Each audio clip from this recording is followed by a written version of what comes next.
All rise, veuillez vous lever.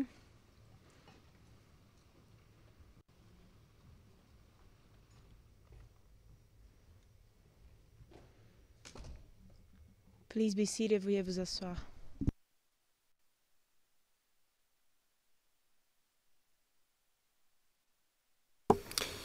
Welcome back. Eh bien, nous sommes de retour. Monsieur le procureur, voulez-vous présenter un nouveau membre de votre équipe? Maître Kahn, oui, ma collègue Colleen Gilk, qui est substitut du procureur. Au sein de mon bureau, monsieur le juge. Très bien. Maintenant, nous allons donner la parole à l'OPCV. Vous avez donc 20 minutes, Madame Pellet.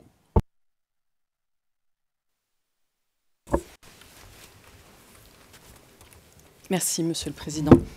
Monsieur le Président, Madame et Monsieur les juges, vous avez admis 27 victimes à participer à l'audience qui s'ouvre aujourd'hui dans votre décision du 6 octobre dernier.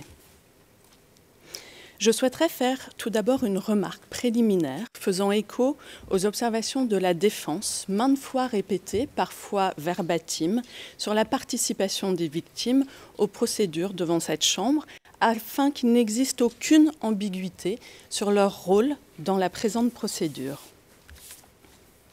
La défense de M. Saïd n'a eu de cesse, depuis le début de la phase préliminaire, de rappeler que, je cite, « La question de la participation des victimes à la procédure est une question fondamentale qui touche à l'équité de la procédure, puisque le rôle des victimes participantes est un rôle étendu et varié et qui va impacter de nombreuses questions fondamentales discutées au cours de la procédure, en particulier des questions qui touchent aux droits de l'accusé et à son innocence.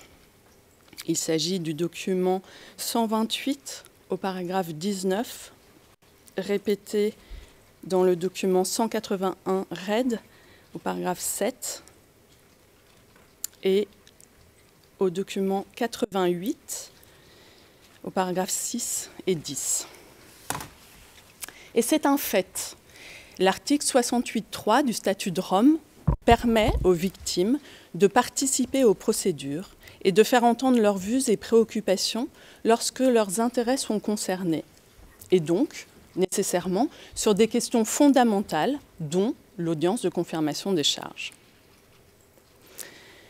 Le fait que les victimes aient dû, je cite encore la défense, présenter dans leur demande de participation un récit qui met en cause la responsabilité de la personne poursuivie, puisqu'elles doivent démontrer un lien entre les accusations portées contre la personne poursuivie, n'a rien à voir avec la formulation de quelconques accusations à l'encontre du suspect. Je citais, Monsieur le Président, Mesdames et Messieurs les juges, les documents 109 au paragraphe 2 et 22 et 23, répétés dans le document 63, paragraphes 48 et 57, et le document 88, paragraphe 9.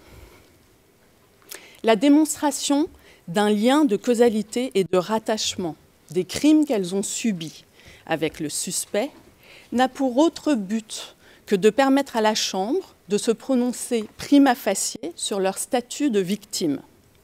C'est également ce qu'a confirmé la Chambre d'appel il y a un mois lorsqu'elle a rejeté l'argument de la défense selon lequel les formulaires de participation, je cite, pourraient influencer d'une manière ou d'une autre les décisions qui seront prises concernant l'innocence ou la culpabilité du suspect et seraient dès lors des éléments cruciaux dans la préparation de la défense.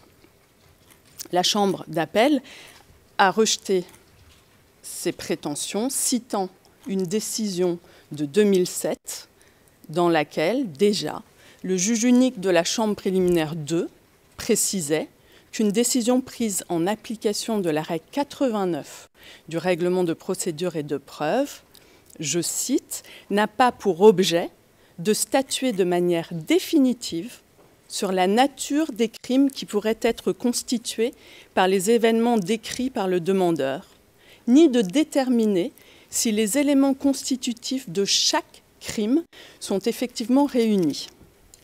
Ces deux analyses relèvent de la détermination de la culpabilité de l'accusé, plutôt que de l'appréciation de la qualité de victime dont les intérêts personnels sont concernés au sens de l'article 68.3 du statut.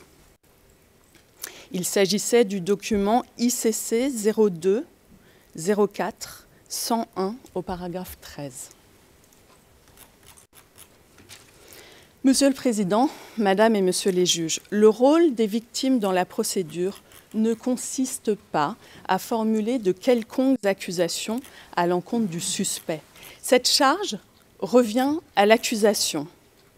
Elles interviennent dans les procédures puisqu'elles ont la possibilité de collaborer à l'établissement de la vérité. Elles éclairent les faits d'une façon différente, mais primordiale, à la recherche de la vérité judiciaire qui est la raison même de la procédure qui nous occupe aujourd'hui. Monsieur le Président, Madame et Messieurs les juges, la participation des victimes à l'audience qui s'ouvre aujourd'hui et dans les procédures devant la Cour de façon plus générale est essentielle puisqu'elle rappelle à chacun que la justice rendue au sein de cette institution est rendue en leur nom, afin de préserver les générations futures d'atrocités qui défient l'imagination et heurtent profondément la conscience humaine, et de ne pas laisser impunis les crimes les plus graves qui touchent l'ensemble de la communauté internationale. Les crimes à l'origine de la victimisation des victimes dont il s'agit s'inscrivent à la fois dans le cadre d'une attaque généralisée et systématique contre la population civile et d'un conflit armé non international dans lequel deux camps se sont affrontés au mépris de cette même population civile. M. Saïd est soupçonné d'avoir commis des crimes contre l'humanité, à savoir des faits d'emprisonnement ou d'autres formes de privation grave de liberté physique, de torture, de persécution et d'autres actes inhumains. Il est également soupçonné d'avoir commis des crimes de guerre, à savoir des crimes de torture et de traitement cruel et d'atteinte à la dignité des victimes, faits commis dans les centres de détention de l'Office central de répression du banditisme, l'OCRB, entre le 12 avril et le 30 août 2013, et du Comité extraordinaire pour la défense des acquis démocratiques, le CEDAD, de la mi-septembre au 8 novembre 2013. Monsieur le Président, Madame et Messieurs les juges, les victimes admises à participer n'ont pas grand-chose en commun. Il s'agit, dans leur très grande majorité, d'hommes victimes directes des crimes qui nous occupent aujourd'hui. Elles ont des origines ethniques très variées, des professions qui le sont plus encore. Elles n'avaient aucune raison de se rencontrer. Et pourtant, elles ont toutes été arbitrairement arrêtées, torturées ou victimes de traitements dégradants, détenues à l'OCRB ou au CEDAD, au secret. Certaines d'entre elles ont fini par être libérées après plusieurs jours, voire plusieurs semaines, isolées, sans contact avec leurs familles, qui n'avaient pourtant de cesse, pendant ce temps, de les rechercher. D'autres victimes ne sont jamais rentrées et ont disparu dans les geôles de la Séléka. Leurs familles sont désormais convaincues qu'elles y ont été assassinées. Leur incarcération s'est invariablement faite dans des conditions inhumaines. Elles étaient privées d'eau et de nourriture, souvent cagoulées et menottées. Elles n'ont jamais été formellement inculpées. elles étaient détenues simplement parce qu'elles habitaient dans certains quartiers de Bangui, connus pour être des bastions de Bozizé en 2013.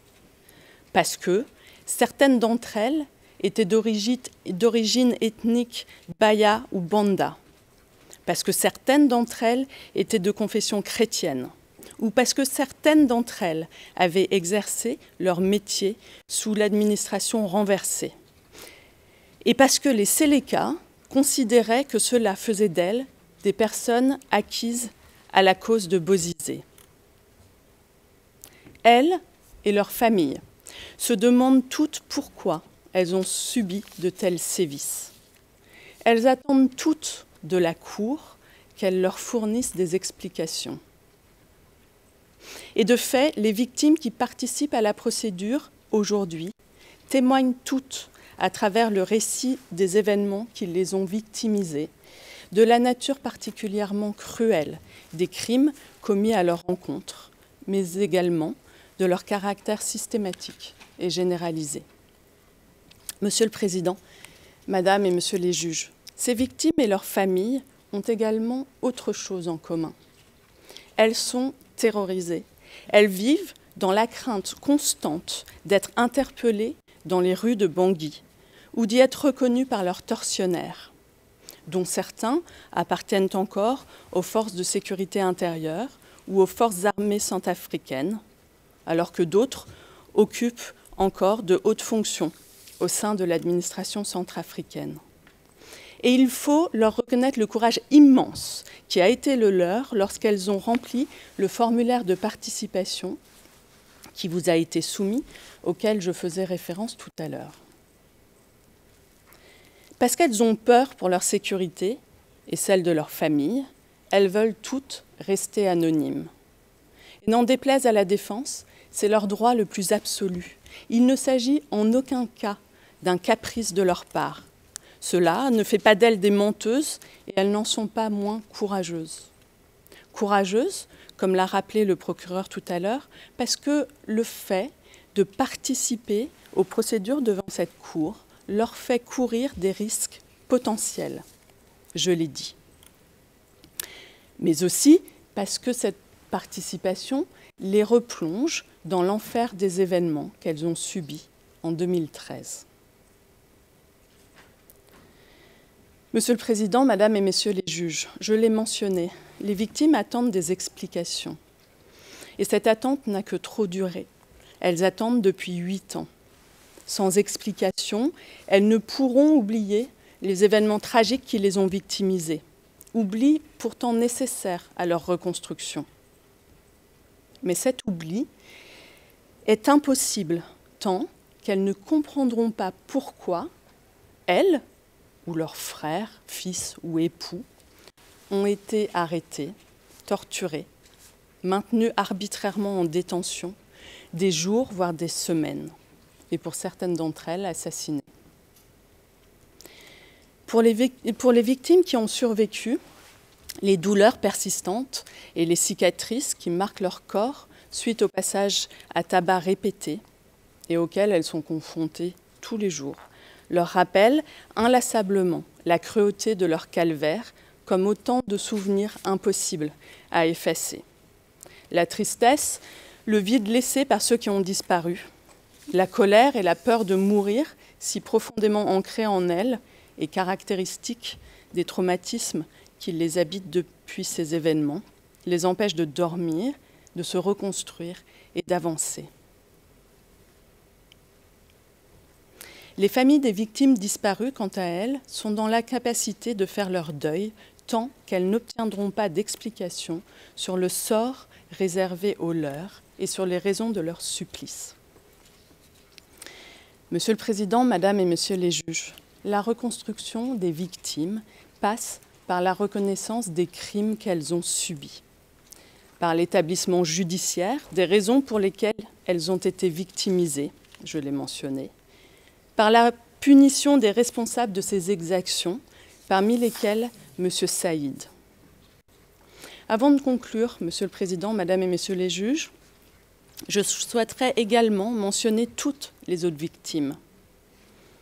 victimes des exactions commises par les Séléka et visées dans le mémoire de préconfirmation de l'accusation, mais non retenues à l'encontre du suspect. Victimes de l'offensive contre le 7e arrondissement de Bangui, le 13 avril 2013, des attaques du quartier de Boy-Rabé de Bangui, du 14 au 16 avril 2013 et du 20 au 24 août 2013, et de l'attaque d'un minibus dans le quartier PK9 de Bangui, le 13 juillet 2013, ou autour de cette date. J'espère qu'en dépit du fait que cette audience et les débats qui suivront ne leur seront pas consacrés, elles ne seront pas oubliées pour autant. Car elles existent, elles aussi, même si le droit applicable au sein de cette cour ne leur donne pas voix au chapitre. Les victimes ont pour la plupart tout perdu depuis les événements qui nous occupent aujourd'hui. Leur activité professionnelle, leur capacité à assurer l'éducation de leurs enfants et à soutenir leur famille, leur rôle au sein de cette même famille, leur santé et leur bien-être, car quand ce n'est pas tout simplement leur vie. Les victimes et leurs familles ont les yeux tournés vers cette cour, tant leur participation à ces procédures constitue une étape essentielle pour leur reconstruction. Je vous remercie, Monsieur le Président, Madame et Messieurs les juges.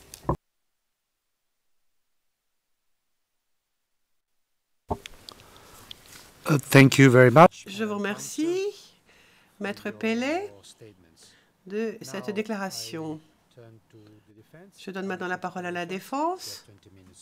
Et vous avez donc 20 minutes pour vos propos liminaires.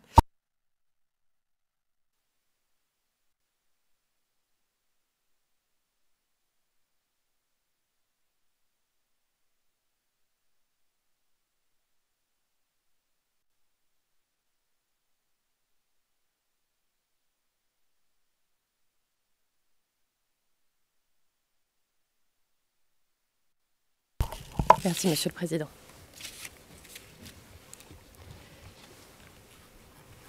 Monsieur le Président, Madame, Monsieur les juges, revenons un instant sur l'histoire récente de la République centrafricaine. Odile Taubner, africaniste reconnue, dira « Les plaies causées par la colonisation française en Afrique s'exhibent en Centrafrique de façon particulièrement visible. Nulle part elles n'ont été aussi profondes, plus récurrentes, plus inguérissables. Au cœur du continent, ce lieu où se concentrent les malédictions porte témoignage du martyre des peuples africains. L'affaire qui nous occupe aujourd'hui est un exemple des séquelles laissées par ces plaies. Il nous appartient de revenir tout d'abord sur le contexte dans lequel s'inscrivent les charges. Et il est primordial de s'intéresser au récit que fait l'accusation, parce qu'elle analyse le récit est parcellaire, lacunaire. Pourquoi ? La réalité ne cadrant pas avec ces accusations, il lui faut tenter de la transformer, et pour cela, il lui faut en occulter certains aspects, pourtant déterminants. Mais les faits sont têtus, et nous allons les rappeler. Tout d'abord, le cas de l'accusation suppose l'existence d'un État. Or, l'accusation ne le dit jamais explicitement. Elle entretient à dessein le flou entre, d'un côté, l'État, de l'autre, la Séléka, parce qu'elle est dans l'impossibilité de le démontrer, concrètement, le fonctionnement de l'État ou le fonctionnement de la Séléka. Par conséquent, l'un des éléments cruciaux pour comprendre les accusations est le concept d'État en RCA. Déjà, la période coloniale française, dans cette période, l'Oubangui Chari faisait l'objet d'une administration quasi inexistante, à tel point que certains s'y référaient comme la Cendrillon de l'Empire, puisqu'elle était la plus exploitée par le colonisateur, sans aucun bénéfice pour elle. Depuis la décolonisation, la Centrafrique est devenue un pays subissant une instabilité quasi constante à cause de sa situation géographique, le pays étant une enclave dans une région où l'insécurité est prégnante.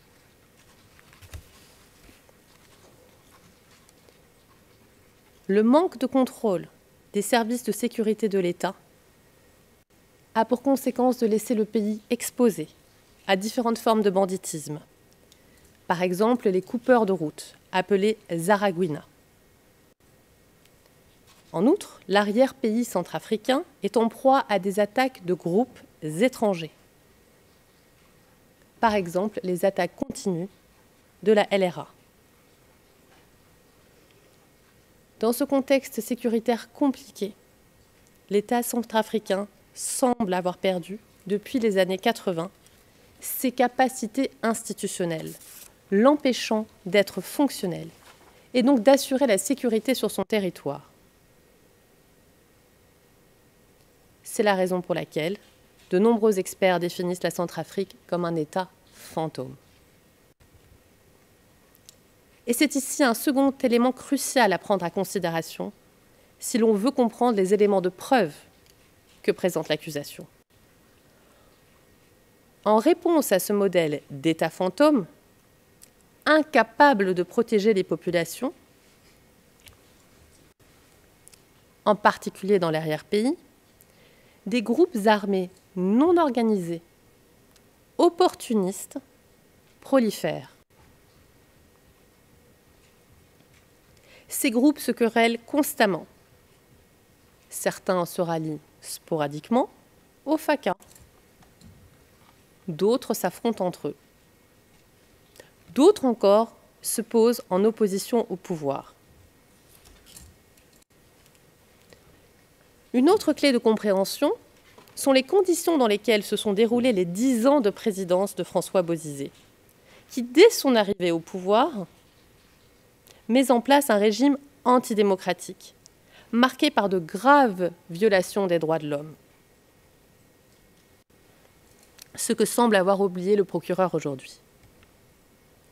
C'est pourquoi, dès le début des années 2000, des groupes non centralisés sont récupérés par des personnages se présentant comme des leaders,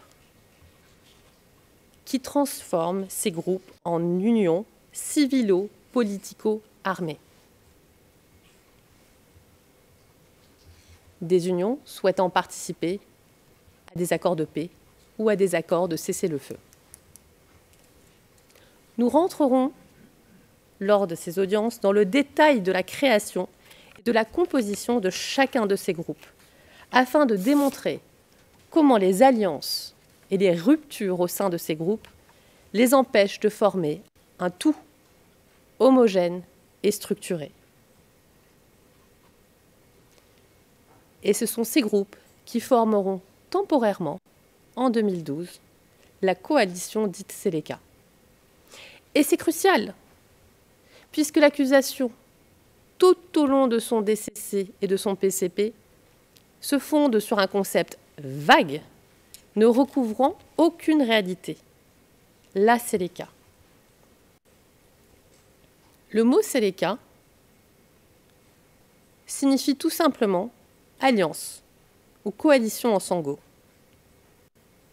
Il faut donc impérativement s'intéresser à la réalité que recouvre ce mot.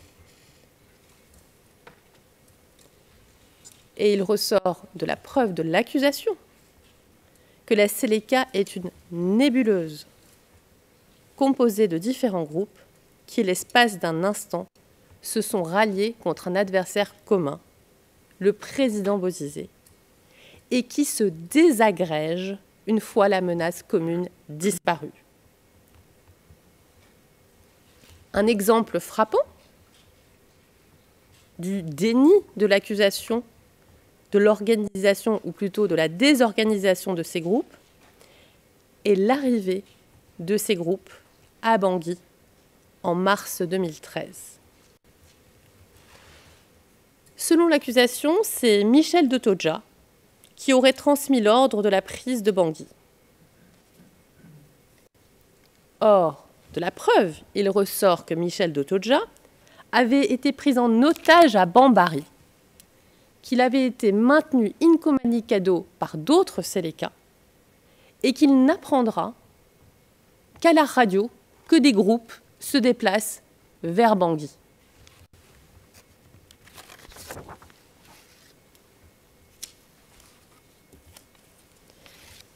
Il est d'autant plus fondamental de s'intéresser à ce que recouvre l'expression Séléka que l'accusation considère qu'une fois que le président Bozizé a quitté le pouvoir, c'est cette Séléka qui va devenir l'État. Nous l'avons dit, l'ex-coalition se désagrège une fois que le gouvernement d'union nationale, conforme aux accords de Libreville, est mis en place. Roland Marchal, chercheur au CNRS, explique d'ailleurs, et je cite, « Dans les mois qui suivent, la Séléka n'est pas une confédération, la Séléka n'est plus qu'une confédération très lâche de groupes armés qui vivent sur la population. Leurs chefs sont incapables de les contrôler et la chaîne de commandement presque inexistante. » Il n'est donc pas possible d'utiliser le mot « Séléka » pour se référer à l'État. Et l'exemple le plus flagrant de la confusion entretenue à dessein par l'accusation entre Séléka et État est le fait que l'accusation qualifie l'OCRB et le CEDAD de base Séléka. Or, l'OCRB a été créé par la coopération française dans les années 80. Et l'OCRB fait partie de la structure de l'État depuis cet instant. D'ailleurs, dès les débuts de la création de l'OCRB, c'est le commissaire Mazinguet qui en a la charge. Le même commissaire qui sera toujours en charge au moment des accusations. L'OCRB est donc placé sous l'autorité du directeur général de la police et du ministère de la Sécurité. Il fait donc partie de la structure étatique et la preuve de l'accusation révèle que les arrestations et les détentions à l'OCRB étaient faites sous le contrôle juridictionnel du procureur de la République. Il convient de noter aussi que de nombreux détenus à l'OCRB sont des personnes qui sont qualifiées de Séléka. Alors que nous dit l'accusation? Que l'OCRB est une base Séléka qui, dans les faits, détiendrait majoritairement des Séléka. En utilisant le mot base, l'accusation donne l'impression d'une forme d'opacité. Or, l'OCRB est un lieu ouvert où se rendaient régulièrement des représentants de la Croix-Rouge, d'ONG, ou des représentants des autorités françaises.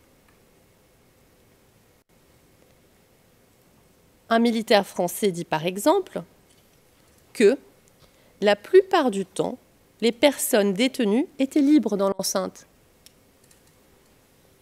Seules les personnes très dangereuses étaient détenues. J'ai rarement vu des personnes enfermées dans ce qui servait de cellule. Un mot sur le mode de fonctionnement de l'OCRB. Il convient ici de faire preuve de réalisme. En sous-effectif, dans une situation de chaos total et face à une structure d'État limitée, Mazinguet utilise des éléments volontaires, dont M. Saïd. Cela ne signifie pas pour autant qu'il y avait un fonctionnement bien structuré au sein de l'OCRB. De nombreux témoins indiquent d'ailleurs qu'il n'est pas possible de savoir qui est en charge de l'OCRB. Un témoin sachant nous dit « Vous me demandez qui était à la tête de l'OCRB ?» C'est difficile à dire, comme ça changeait tout le temps. Pour tenter de contourner le problème structurel inhérent à l'OCRB, l'accusation préfère présupposer le rôle de M. Saïd. nous établirons qu'un tel procédé empêche l'accusation d'établir une quelconque responsabilité de M. Saïd. Puisqu'en postulant, sans le démontrer, que M. Saïd serait en charge, l'accusation considère qu'il est de facto responsable de tout ce qui se déroulerait à l'OCRB, peu importe qu'il soit physiquement présent ou pas. D'ailleurs, aujourd'hui, nous avons appris que M. Saïd serait responsable d'événements qui se seraient déroulés à Boïrab. Première nouvelle, ce ne figure pas dans le DCC. Ça ne figure pas dans le PCB. S'il s'agit d'une nouvelle charge, nous n'avons pas été notifiés. La réalité à l'OCRB, c'est une désorganisation totale. Et dans la désorganisation totale, il n'y a pas de responsable clairement identifié. C'est impossible. Et M. Saïd, en tant que volontaire, essayant d'assister Mazingué, n'est en aucun cas responsable de ce que feraient d'autres personnes se revendiquant à des postes divers.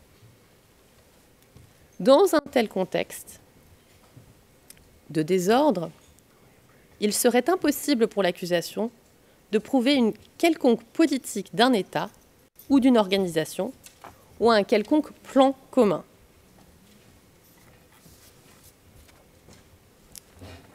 Toujours en tentant de masquer la complexité factuelle concernant la situation qui prévaut sur le terrain, l'accusation énonce qu'il y aurait un conflit armé non international en RCA entre fin 2012 jusqu'au 10 janvier 2014.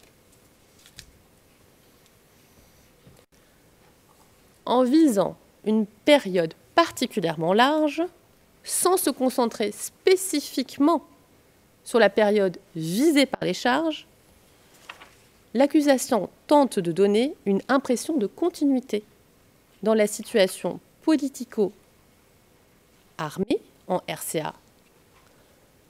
Or, rien n'est plus réducteur, rien n'est plus inexact. Nous établirons dans nos plaidoiries que rien ne permet d'établir l'existence d'un conflit armé entre mars et septembre 2013. Conclusion qui est confirmée par la jurisprudence de cette Cour et surtout par toute la littérature d'experts disponible. Nous y reviendrons. Et qui dit pas de conflit armé, dit qu'il n'y a pas eu de crime de guerre dans la période visée par les charges. Alors pourquoi l'accusation présente-t-elle un récit si tronqué, si éloigné de la réalité? Parce que l'accusation n'a pas souhaité s'intéresser aux personnes réellement pertinentes pour comprendre les événements. L'accusation fait feu de tout bois pour vous dire que la Seleka existe, pour vous dire qu'il y a eu un conflit armé non international. Mais alors, où sont ceux qui représentent ces soi-disant États fonctionnels? Où sont les plus hauts responsables de l'accusation? Pardon, les plus hauts responsables de la Seleka? Pourquoi l'accusation ne s'y intéresse-t-elle pas? Est-ce parce que ces dirigeants sont inconnus? Bien au contraire, ils sont connus de tous. Alors serait-ce parce qu'ils ne se cachent et on ne saurait pas où les trouver? Bien au contraire, ils ne se cachent pas. Et leurs témoignages seraient fondamentaux pour établir la vérité. Et selon ce qu'ils nous diront, il s'agira soit de les poursuivre, soit d'abandonner les poursuites contre ceux qui ont fait partie de la structure mise en place par le gouvernement de transition du président Dotodja. C'est la logique. Soit l'accusation considère les témoignages de ces acteurs de premier plan de la crise comme crédibles, et alors toute personne poursuivie pour des faits s'inscrivant dans le cadre de la structure d'État existant sous le président Dotodja sera, elle aussi, libérée, grâce à ces témoignages. Soit l'accusation considère que ces personnes ont joué un rôle contestable dans la crise, et en tant que hauts responsables, ce sont elles qui devront être poursuivies devant la Cour. Entendre les plus hauts responsables permettrait de ne pas présenter un récit erroné de l'histoire récente de la RCA. Éviterait de valider le narratif de ceux qui sont encore au pouvoir ou qui travaillent pour le nouveau gouvernement. Alors pourquoi ces plus hauts responsables ne semblent-ils pas intéresser l'accusation? La réponse, Monsieur le Président, Madame, Monsieur les juges, nous devrons tenter de l'obtenir en session à huis clos partiel. Avant de passer en session en huis clos partiel, je précise que ce sera mon dernier point de ma présentation. Monsieur le Président, pouvons-nous passer en huis clos partiel, s'il vous plaît?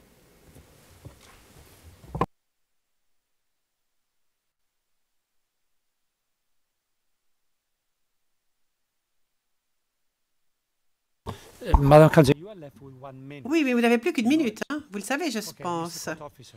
Monsieur le greffier, passons donc à huis clos partiel.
We're back in open session.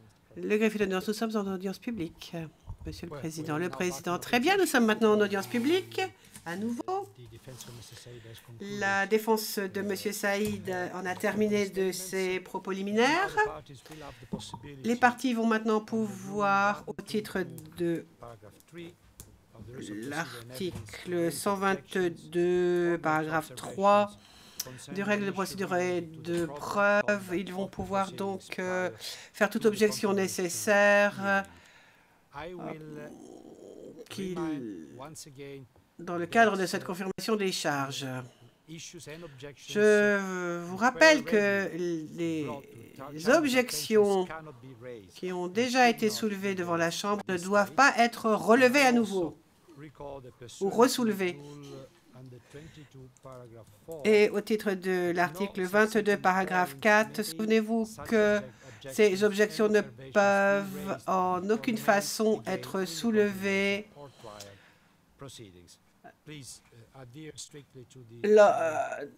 à nouveau lors de l'audience de confirmation ou le procès. Donc, veuillez, s'il vous plaît, adhérer très strictement au temps qui vous a été donné. Nous allons donner la parole à nouveau à la défense. Dov Jacobs qui va présenter nos observations sur cette question. Merci beaucoup. Maître Jabous, the floor is yours. Allez-y, Maître Jacob, vous avez la parole.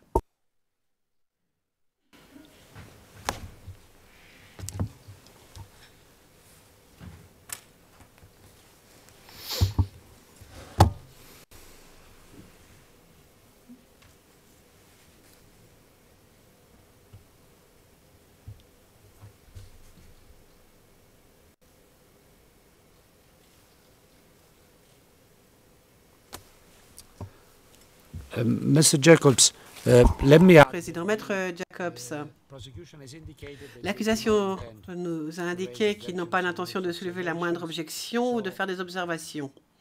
we will give you at the latest until 1 Donc vous avez jusqu'à 13 heures. adjourn hearing. Et nous lèvons la séance à 13 heures. C'est bien compris, Monsieur le Président.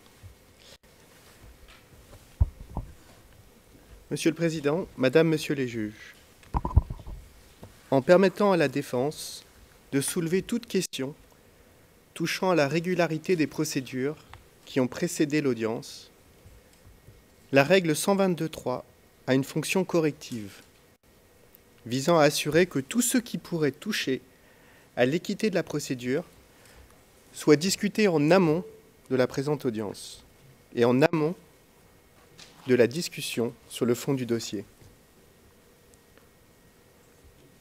Plus particulièrement, le début de l'audience est l'unique opportunité pour une partie de faire le bilan de l'ensemble de la procédure qui a précédé l'audience et de soulever sur cette base toute exception et de présenter toute observation.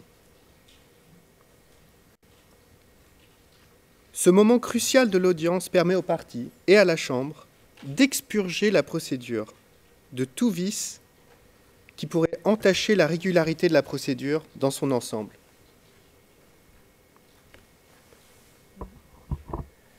Et par extension, la décision de confirmation des charges qui va suivre.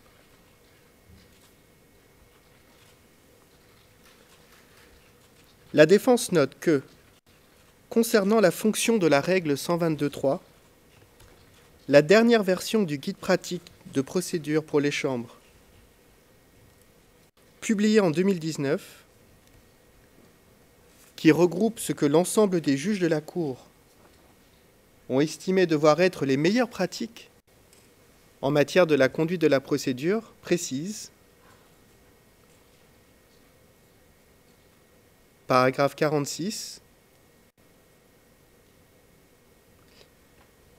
que les exceptions de procédure envisagées à la règle 122.3 peuvent aussi porter, par exemple, sur le délai donné aux parties pour préparer l'audience de confirmation des charges.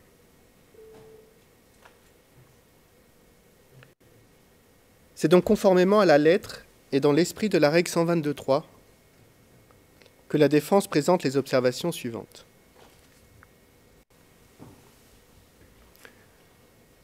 Tout d'abord, concernant le document contenant les charges et le mémoire de pré-confirmation.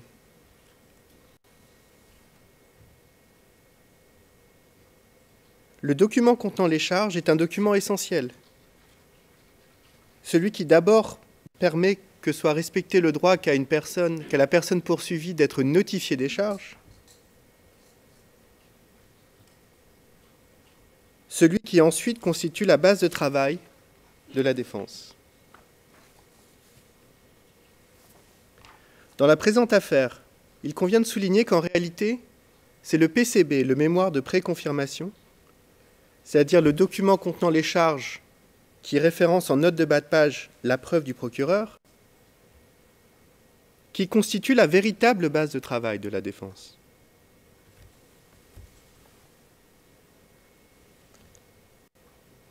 En effet, le DCC sans référence n'est qu'une série d'allégations non étayées et non démontrées.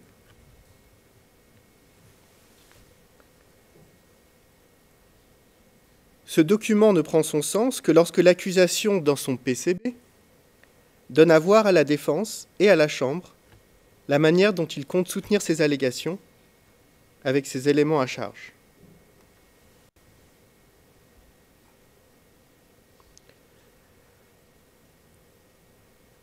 le DCC a enfin pour fonction de cadrer la discussion.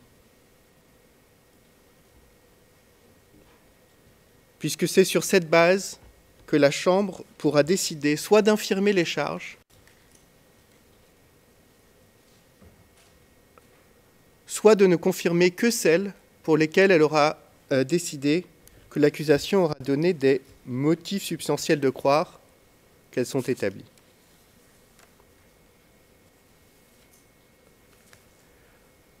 Pour que le document contenant les charges et le mémoire de préconfirmation jouent ce rôle clé dans la procédure, encore faut-il que ces documents satisfassent aux exigences minimum de clarté.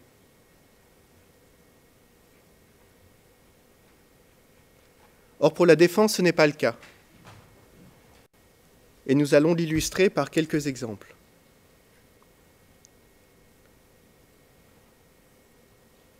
Premièrement, la défense a pu constater que fréquemment, l'accusation se contente d'émettre une affirmation dans le corps du texte et renvoie en note de bas de page à souvent une d'ailleurs, ou plusieurs références, sans aucune indication sur la teneur de l'élément de preuve ou de la déclaration de témoin à laquelle l'accusation renvoie.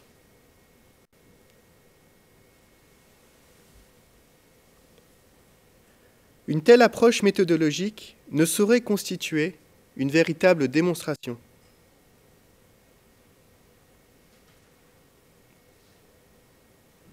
En n'exposant pas clairement en quoi sa preuve soutient ces allégations,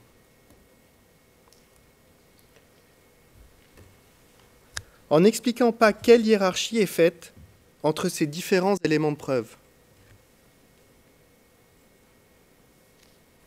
en ne donnant aucune indication même sur l'authenticité de ces éléments de preuve ou de la crédibilité de ces témoins, l'accusation prive la défense et la Chambre des outils essentiels pour évaluer son dossier.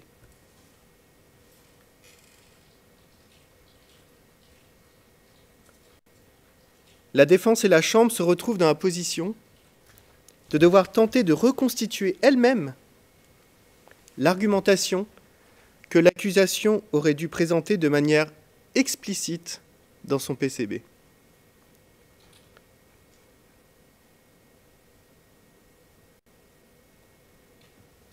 En définitive, l'on peut constater que le procureur a appliqué ce qu'on pourrait appeler une méthode IKEA à sa démonstration, où le lecteur dispose d'un côté d'une allégation, de l'autre côté d'une cote ERN, et doit elle-même reconstituer la démonstration.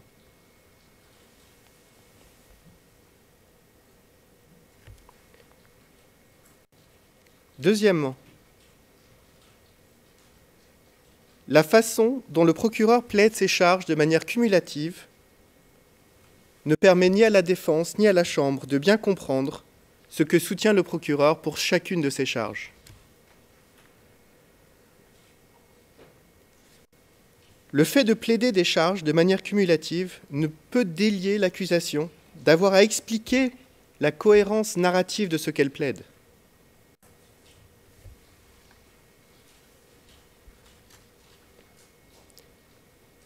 En effet, l'opération qui consiste à retenir une qualification juridique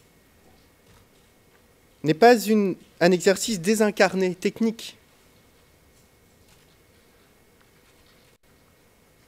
Une qualification juridique raconte un point de vue, une histoire.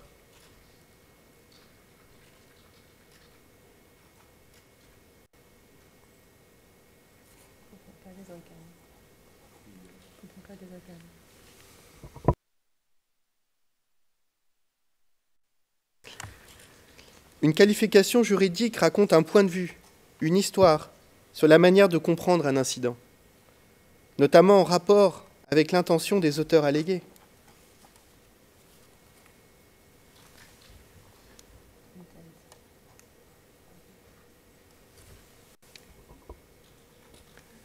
à l'intention des auteurs allégués, donc.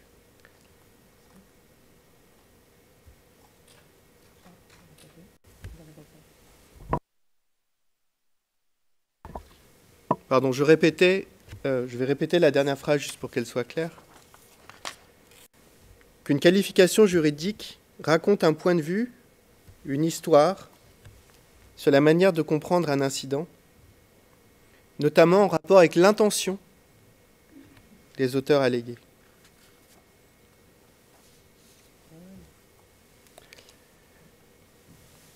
Disons-le clairement, d'un point de vue narratif, un incident particulier ne peut pas être à la fois un crime de guerre et un crime contre l'humanité, chacun ayant sa logique narrative différente.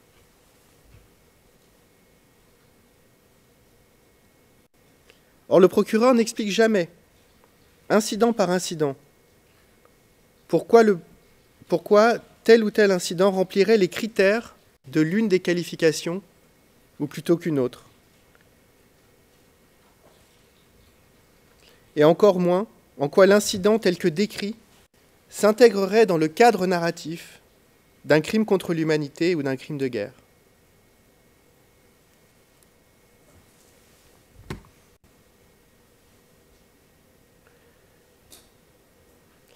L'on constate ici que l'accusation dans sa démarche va même plus loin dans la méthode IKEA, puisque sur ces questions, il y a non seulement des éléments disparates, mais encore nous ne savons même pas quel meuble nous sommes censés reconstituer.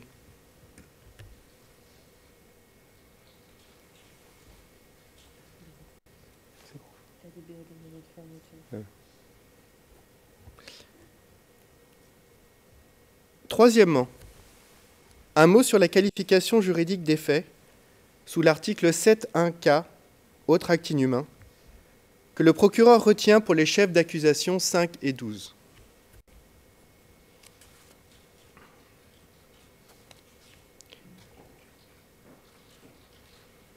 Déjà, il convient de rappeler que cet article du statut n'est pas sans controverse, pas sans difficulté.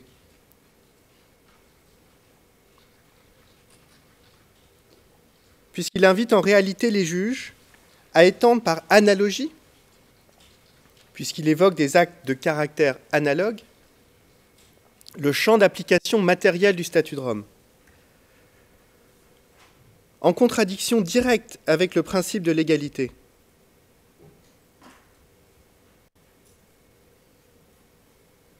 Qui prévoit à l'article 22 du statut, et je cite, « la définition d'un crime est d'interprétation stricte et ne peut être étendue par analogie. »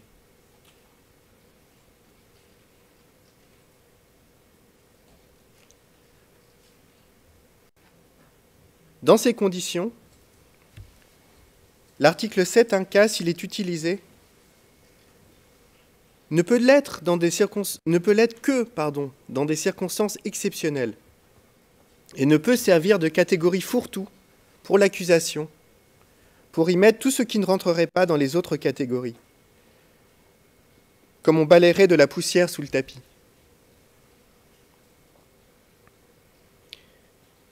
Ici, en l'occurrence, c'est ce que fait l'accusation. Puisque dans ses développements consacrés à cette qualification juridique, elle expose de manière succincte quelques critères juridiques, puis présente une série d'allégations factuelles éparses, sans faire le moindre effort pour démontrer en quoi ces allégations rempliraient spécifiquement les critères juridiques visés.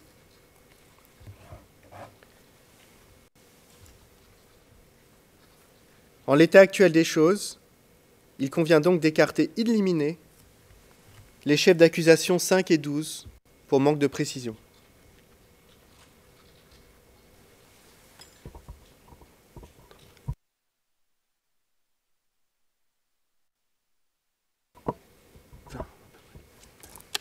Je pense 20.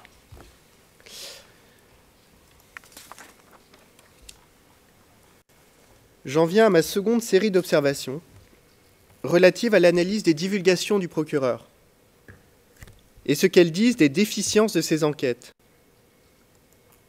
ce qui remet en cause tout le fondement de la présente procédure.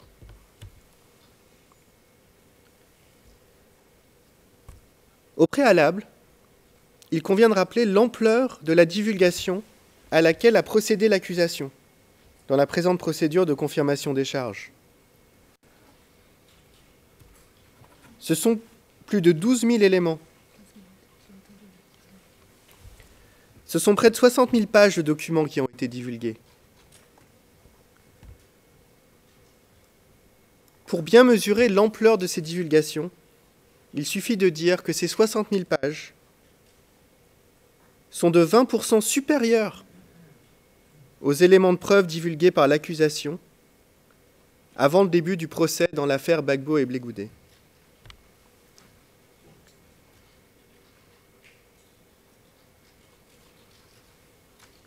Premièrement, il s'agit d'un volume considérable de preuves, dont il n'apparaît souvent pas de manière évidente, notamment pour les pièces classées par l'accusation comme incriminantes, à quoi elles pourraient servir au soutien des allégations.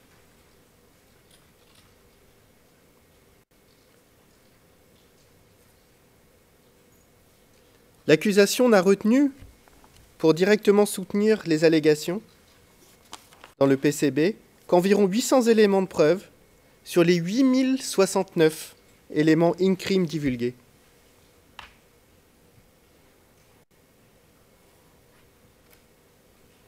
Ce qui laisse la défense dans la situation de devoir deviner à quoi servent aujourd'hui les 7225 éléments in-crime restants.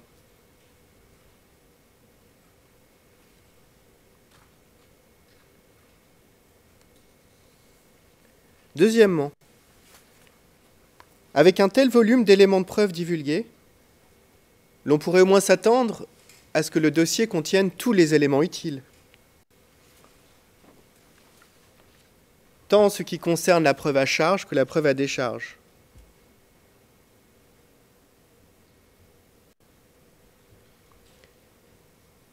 Or, que constate-t-on à l'analyse de la preuve divulguée ? Que le procureur a très peu d'éléments provenant d'acteurs importants de la crise en République centrafricaine. Par exemple, 364 éléments, je rappelle sur les 12 000, 364 éléments des autorités centrafricaines, dont seulement un peu plus de 200 pour la période des charges.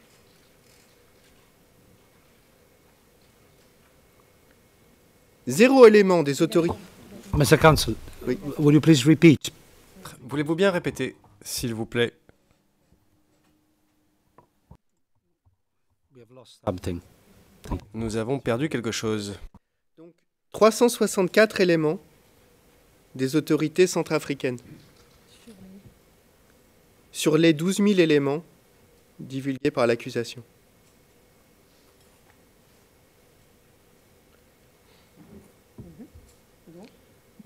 Dont à peine 200 portant sur la période des charges.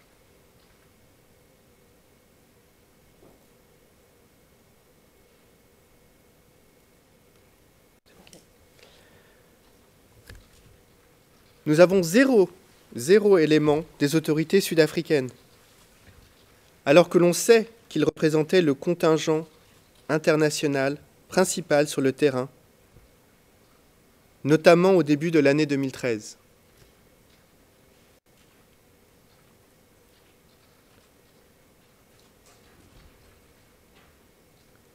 Zéro élément des autorités tchadiennes, alors même que l'implication du Tchad dans les crises successives en République centrafricaine est connue de tous.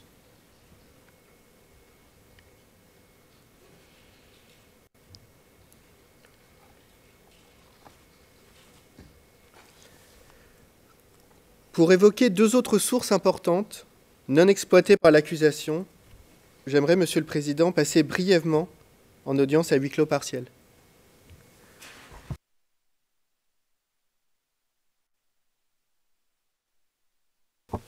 Juge président. Monsieur le greffier d'audience, s'il vous plaît, voulez-vous bien passer en audience à huis clos partiel?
Greffier d'audience, nous sommes de nouveau en audience publique, Monsieur le Président.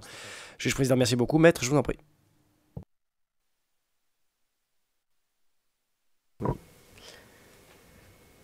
Dans ces conditions, il convient de constater que le dossier du procureur est incomplet et parcellaire, puisqu'il y manque la plupart des éléments utiles provenant d'acteurs pourtant importants de cette crise.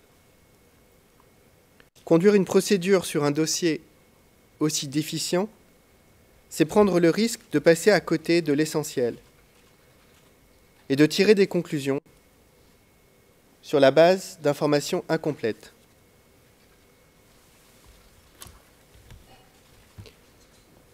Troisièmement, il ressort de la preuve de l'accusation qu'elle n'a pas enquêté de manière neutre pour établir la responsabilité et poursuivre ceux qu'elle estimait être les plus responsables des crimes qu'elle alléguait.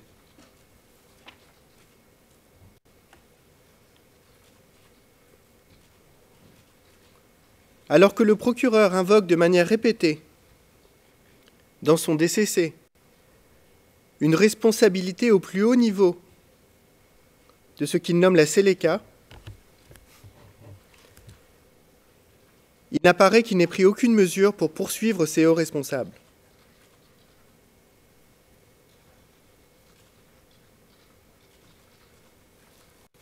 Monsieur le Président, je dois passer de nouveau, avec votre permission, de nouveau à huis clos partiel, et ce sera la dernière fois pour ma présentation. Juge président.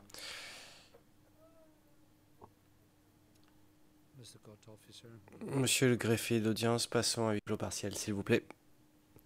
Greffier d'audience.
Nous sommes en audience publique, Monsieur le Président. Merci beaucoup. Maître, je vous en prie, poursuivez. Merci, Monsieur le Président. Face à ces éléments, l'on peut se demander si l'enquête de l'accusation, plutôt que d'avoir été menée de manière sincère, dans la recherche de la vérité, conformément aux obligations incombant au bureau du procureur en vertu de l'article 54 du statut de Rome,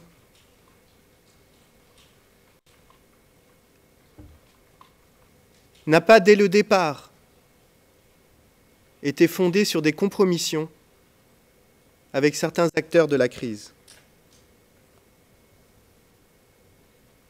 en contradiction avec tous les principes d'une justice équitable et impartiale.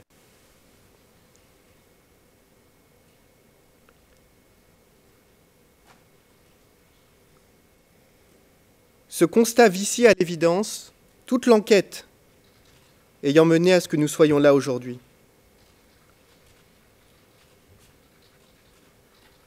Et remet en cause la procédure dans son ensemble.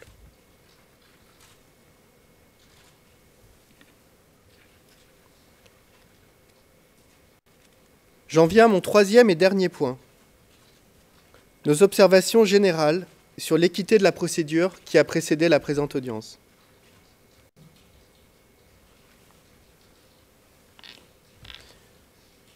Et juste avant de continuer, Monsieur le Président, j'ai bien compris que je pouvais disposer du temps jusqu'à 13 h. Je vais essayer de finir avant, mais juste pour être sûr.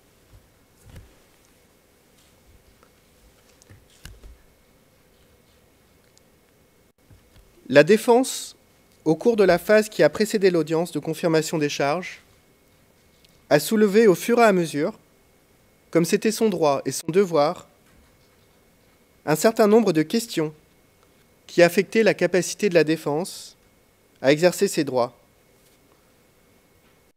Et par conséquent, qui portaient atteinte à l'équité de la procédure.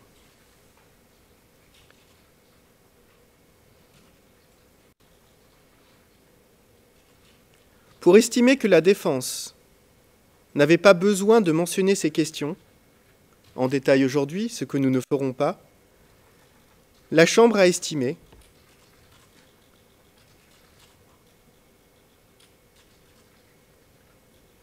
et je cite l'écriture 188, paragraphe 15,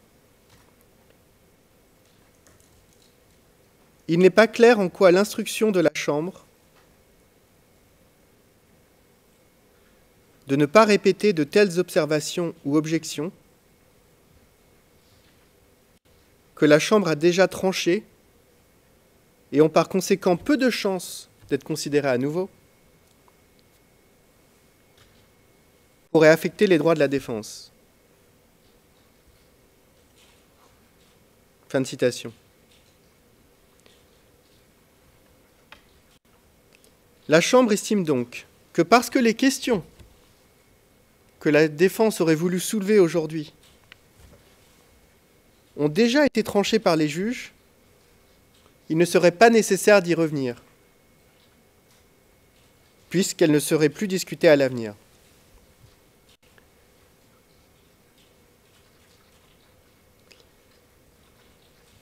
Néanmoins, la défense soumet respectueusement que ce n'est pas le cas. Pourquoi ? Parce que ces questions, si elles ont certes été tranchées par la Chambre, n'ont pour la plupart pas fait l'objet d'une évaluation par la plus haute chambre de cette Cour, la Chambre d'appel, et donc n'ont pas été tranchées définitivement.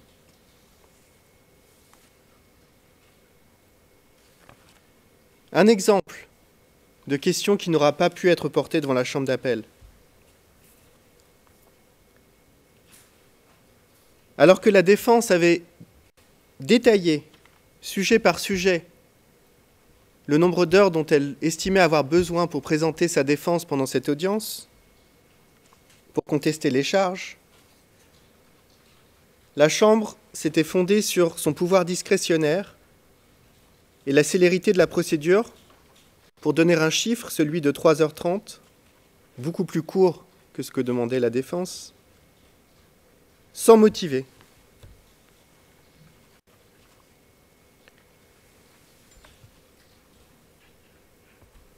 Néanmoins, le fait que les juges aient une marge de discrétion dans l'exercice de leurs fonctions ne veut pas dire qu'il ne faille pas motiver les décisions.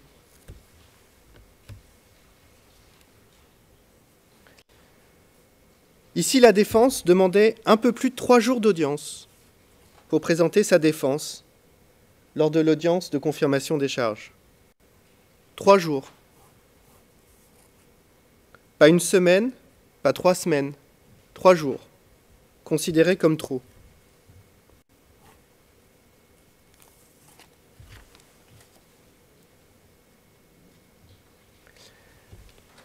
Juste un point. Cette position était d'autant plus étonnante que, rappelons-le, l'audience de confirmation des charges avait été repoussée le 30 juin dernier, du 5 au 12 octobre 2021 par la Chambre. Pour quelle raison? Et je renvoie à la décision 112, paragraphe 15. Des développements qui se sont produits dans l'emploi du temps de la section judiciaire, le calendrier de la Cour et les responsabilités concurrentes des juges de la Chambre rendent nécessaire de reprogrammer cette date, tout en préservant la célérité de la procédure. L'audience a donc été reportée d'une semaine, 7 jours, du 5 au 12 octobre, pour des raisons purement logistiques qui n'avaient aucun rapport avec l'affaire. Qui avait rapport avec l'agenda des juges ou le calendrier de la Cour. Mais quand la défense elle-même a demandé 2 ou 3 jours pour présenter sa défense, la célérité de la procédure était invoquée contre elle. Cette question pourtant cruciale n'aura pas pu être portée devant la Chambre d'appel.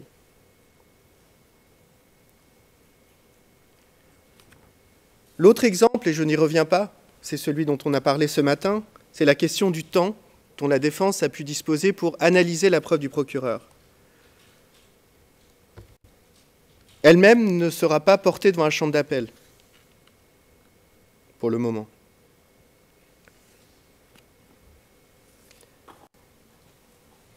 Un dernier point sur cette question avant de conclure. Il était d'autant plus important que la défense puisse pouvoir analyser la totalité de la preuve que les juges de la chambre préliminaire y ont accès, qu'elle fait partie du dossier de l'affaire, et que si l'on en croit la jurisprudence récente de la Cour, la chambre préliminaire peut s'en servir lors de la rédaction de la décision de confirmation des charges.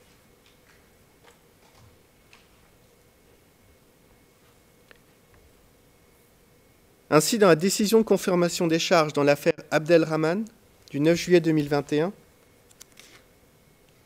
la Chambre précisait qu'elle avait, je cite, « analysé la totalité de la preuve matérielle divulguée par l'accusation, en plus des éléments mis par le procureur sur son inventaire de preuves. »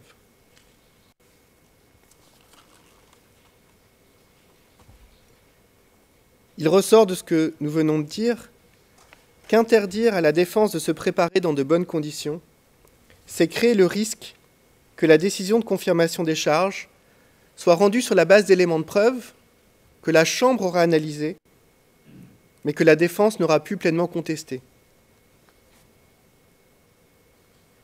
Ce qui remettrait en cause l'équité de la procédure dans son ensemble.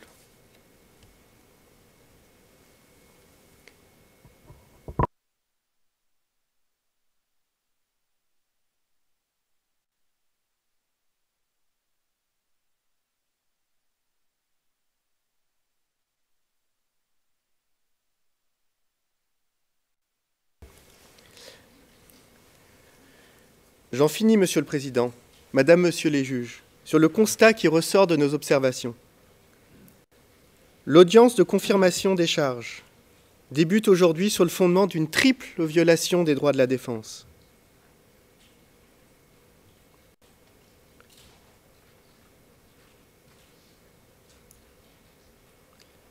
Un DCC et un PCB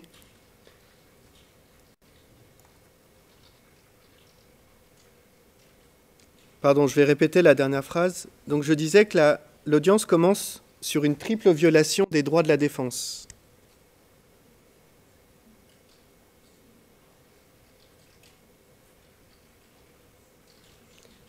Premièrement, un DCC et un PCB qui ne satisfont pas aux exigences en matière de clarté et de notification des charges.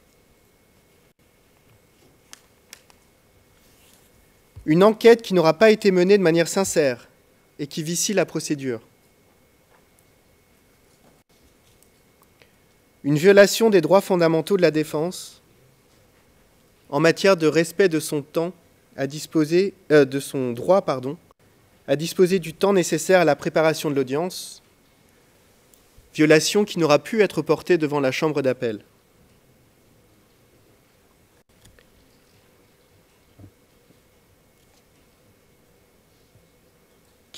Violation qui n'aura pas pu être portée devant la chambre d'appel. Ces violations, si elles n'étaient pas corrigées, réduiraient la phase de confirmation des charges à un exercice de validation superficielle, rubber stamping, des allégations du procureur, ce qui irait à l'encontre de la lettre et de l'esprit du statut de Rome, dont les juges sont pourtant les garants, et serait contraire à l'ambition d'exemplarité à laquelle s'attache la Cour pénale internationale. Je vous remercie.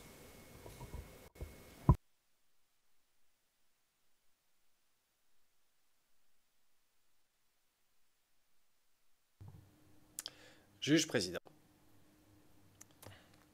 Thank you, Mr. Counsel. Merci, maître. All your observations Vos duly noted. observations ont été bien notées. Monsieur le procureur, souhaitez-vous répondre These observations, à ces observations? Le procureur.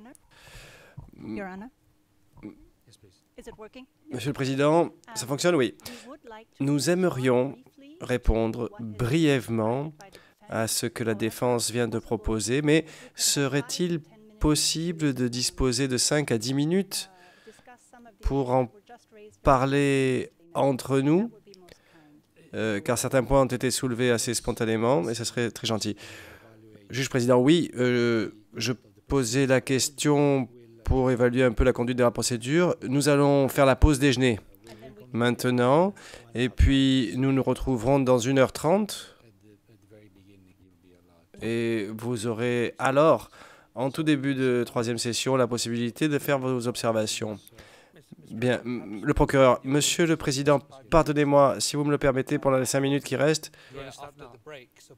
je ne serai pas là après la pause, donc est-ce que vous me permettez d'apporter quelques réponses spontanées? Bien sûr, si vous souhaitez le faire maintenant, vous avez le droit, je vous en prie. Le procureur, Monsieur le Président, Mesdames, Messieurs les juges, il semblerait que mes collègues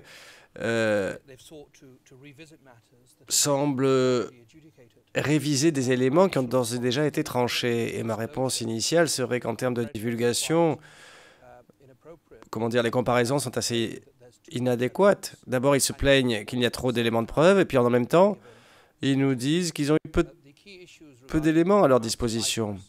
Donc, la question des éléments référencés dans le document qui reprend les charges et dans les éléments de préconfirmation, donner des garanties à la défense selon lesquelles nous nous sommes appuyés sur des documents particuliers et donc qu'ils avaient de quoi les attaquer lors de cette audience.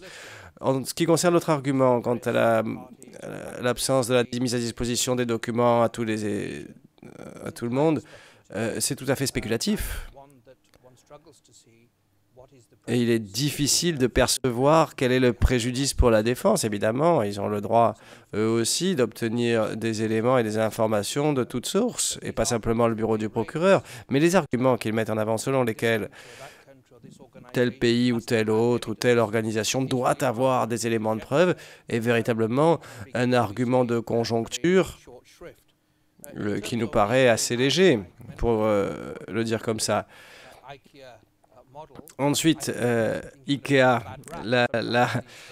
la métaphore sur Ikea. Alors parfois, Ikea, oui, les instructions sont très bonnes, mais les meubles sont un peu parfois difficiles à monter. Donc c'est pour ça que les gens vont aussi au magasin acheter des meubles directement.